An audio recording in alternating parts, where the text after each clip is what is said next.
Ayan na, authenticity, Oo, 'di ba? oo, important So, yan. dapat you really show who you are sa interviews, lalo kapag panel interview, diyan nararanasan yun, kasi ganito yung sagot. So, 'pag ako na yung huli, ay Memorize gagayahin na ko na lang. lang sila. When in fact, it might lead to just failing the interview. So, Correct. sayang. Gaya-gaya, copycat, Oo, o 'di ba? You're nothing but a second fit. Ganun.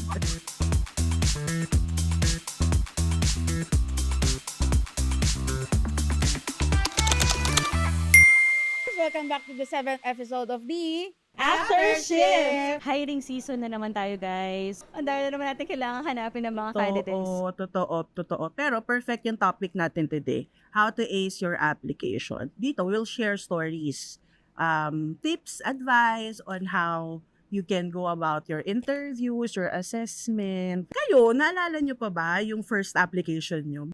Ako naalala ko pa, ikaw naalala mo Ako pa? naalala ko pa. Ako naalala ko yung siguro yung pinakauna-unang job ko. Syempre, ka pa, bagets. So, Bagets. pinaghandaan ko talaga noon when I started is search talaga muna ako kung ano yung company na pag-applyan. At the same time, yung position title. Kasi, syempre, hindi ko alam kung ano ba yun, di ba? So, yun yung mga una-una kong ginawa. Yung first interview ko, syempre, kabado talaga ako to the highest level.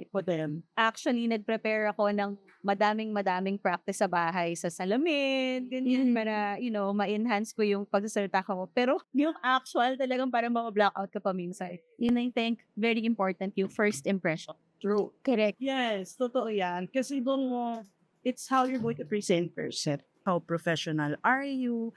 How committed are you dun sa ginagawa mong application? Diba? There are also some who would apply during an interview, nakaslouch, parang tamad na tamad. That's true. So, parang how can you think na, okay, kaya niya to. When, in fact, ang nakikita mo is, dun pa lang sa interview, parang ayaw niya na.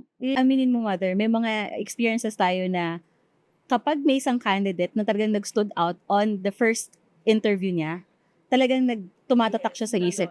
And you know what? Minsan sila pa yung nag-excel talaga. Malalaman mo na promote Napopromote, siya, yay. just couple of months lang. First impression really matters. Meron ako isa pang naisip. I think this is going to be different, no? Pero resume. Pagka-agent ang ina-apply mo, if CSR, TSR ang ina-applyan. To be honest, for us, it's still important, but it's not really a big deal. Meron kasi kaming applicant tracking system. We have accounts naman that don't really require experience, 'di ba? In Transcom, we welcome those na wala pang experience. Kasi But that's we have leaders who will be able to help them sa support pagka leadership ang ina-apply. Pagka support and leadership, that's a different story. Kasi sa amin kasi ang kailangan na hanapin is that ano yung experiences.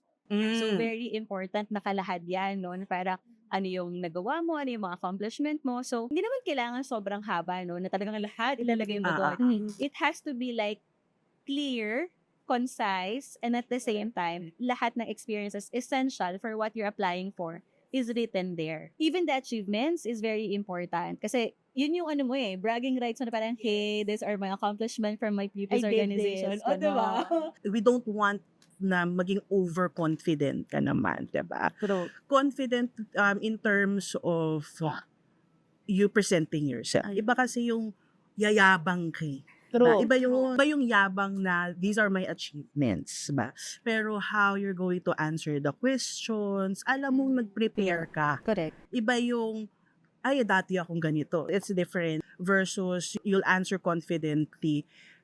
For example, how you manage your time, how you're going Correct. to prepare for this and that, how resilient are you. Kasi, aminin natin, in this industry, hindi madali ang trabaho ng call center, Totoo. mind you. Totoo yan. Even the CSRs, the TSRs, every day, nilagawan nila ng solution yung mga issues that they receive, may it be email, chat, or sa inbound or outbound phones. It's very important that you are confident enough to share your stories, your achievements, and what you can contribute for the company. Ako naman, when it comes to confidence, mawa-weigh in namin siya if the person knows how to respond the right way. Meron pang mga scenarios, like for example, what was your previous experience Yes. that could, relate dun sa position that you're applying for. So, when we say about confidence, alam niya kung ano yung paano niya ilalatag one by one, kung ano yung mga pwede niyang i-express para maintindihan ni recruiter or us recruiters na, oh, he knows the role. Meron siyang experience at hindi siya nag-stutter. Sometimes, na sobrang feeling mo confident ka, na pag try mong iniisip, tapos mawawala, sa kakaisip mo nawawala ka. Nasa sa utak. Correct. Add ko lang, no? Very important sa CSR. Call center naman to talaga. Kailangan talaga natin ng good communication skills. It's not about the accent. Hindi natin kailangan True. kasi kahit nasa call center tayo, ganyan, hindi natin Correct. kailangan yun. It's neutral accent na kailangan natin. How they will be understood. Yung grammar usage So they nila. have to yung enunciate the words, Correct. kumbaga. Yung construction of sentence nila, yung thought organization nila, nandoon. Kasi sabi mo nga, di ba, mag-jumble-jumble na yan sa utak mo. And I think insert natin dyan yung pagiging concise ng sagot nila Yes. when they do the interview. Doon lalabas yung pagiging scripted. Correct. Ayan na, authenticity. Oh, Di ba? Oo, Oh. important So, yan. dapat, you really show who you are sa interviews. Lalo kapag panel interview, dyan nararanasan yun. Kasi ganito yung sagot. So, pag ako na yung huli, ay, Memorize gagayahin ko na na lang sila. When in fact, it might lead to just failing the interview. So, Correct. sayang. Gaya-gaya. Copycat. Oo, di ba? You're nothing. But the second fit. Ganun. Authenticity din paminsan kasi kailangan binibuild mo yung character, sarili mo during the interview. For example, you're applying for a leadership position pero you don't possess that character. Yan lang yung factor din na tinitignan namin as for the support roles. For the CSR, medyo general naman yan nung kailangan maayos ang comm skills mo, may it be written or spoken. In some parts, they may still be required to do a typing exam. Minsan kasi yung iba, sanay na lang sa cellphone na lang ngayon eh. So parang hindi na sila masyadong pumapasa ng typing. So minsan, sayang kasi that's just the only thing that they have to pass. So maganda talaga that they are really prepared to take on those types of assessments. Dapat pagpunta pa lang natin ng recruitment, we already think na, okay, dadaan ako ng assessment and these are the things that I have to be prepared for. Curious lang ako, no? Kasi, syempre sa amin, sa support, medyo iba, marami, diverse yung mga assessments na kailangan nilang i-take, right? Pero, on CSR positions or TSR, saan sila usually nag-fail? Spoken. Spoken tsaka and or written. Just like what we've discussed kanina, di ba? Yung communication skills, it's important. We really gauge that. With that being said, siguro, paano nyo sila pine-prepare ulit? Ito sinasabi ko sa kanila lagi. Every candidate, kahit hindi natin yan makuha ngayon, important that you provide them feedback. What they can work on, how they can prepare for this, anong kailangan improve. Those things. Kasi after 3 months, they can reapply. I-add ko lang din doon, no? For example, they didn't pass the spoken language or the written language. We give them a video that they can watch at home that would at least give them something that they can learn from. There are like 1-minute videos that would give you a quick teaching ng how to pronounce this and that, yung mga ganon. So, meron ako issue share. So, ako dati, nire-record ko yung sarili ko and then I'll listen. Ay, parang ang pangit ang pangit pakinggan. So salamin sa banyo. Kasi Help when I first applied, I can't talk in straight English. I would always stutter. And then I had that problem for a while. I would always stutter until I tried doing that. So, okay, ganito pala itsura ko. Okay, di pala siya masagwan tignan. Oo. Pero alam mo, those are eras na, nasa era natin maybe, no? Well, just wanted to share as well, kasi we're talking about already the assessment. Sa support kasi, it's different din, no? We have kasi yung iba-iba. We have Excel test. We Yes. have, iba yun, di ba? So, meron din sila ng mga for reporting, lalo kapag nag-apply sila for reporting analyst, di ba? So, I think, factor din yon that we need to also share with our applicants na whenever there's assessments given to you and there's timeline na deadline na sinet, kailangan mo siyang i-comply. If ever man magkakaroon ng difficulty for you to be able not to comply, you tell us ahead of time what is the reason and it has to be valid. Also, final interview. So, how does it work ba for the support? Like, paano mo sila pine-prepare pagdating natin dun sa final interview? After passing the initial interview and then the assessments kailangan din nilang maging consistent with what they share during the initial interview. We also ask them na sa ngayon kami yung kausap nyo. But when you go ahead then sa next level of your interview, coming from the word next level, kailangan level up ka din. Magbibigay tayo ng pointers na parang, during the initial interview, here's what we think na parang medyo kulang, ganyan. We're trying to help them out as well. Correct. No? And that's what we share to them na kailangan, talagang ready ka. Mm. Diba? Sa CSR, same thing Same. Dapat consistent talaga. What you present nung first interview mo, dapat it's either the same or better ka doon sa final interview mo. Sometimes clients ang nag-i-interview, di ba? Even the CSR. So, yung consistency should be there. I just wanted to share one best example of a success story ng isang kong candidate. Like, di ba, we're talking about consistency. This one candidate that I had is applying for an operations manager position. And mind you, during our first interview, parang I see already the enthusiasm, nakikita ko kung paano siya ka-perky. Talagang pinaghandaan na yung interview. Mm-mm. So, cut the story short, pumasok siya sa Transcom. Dumating sa point na nagkakita kami sa floor.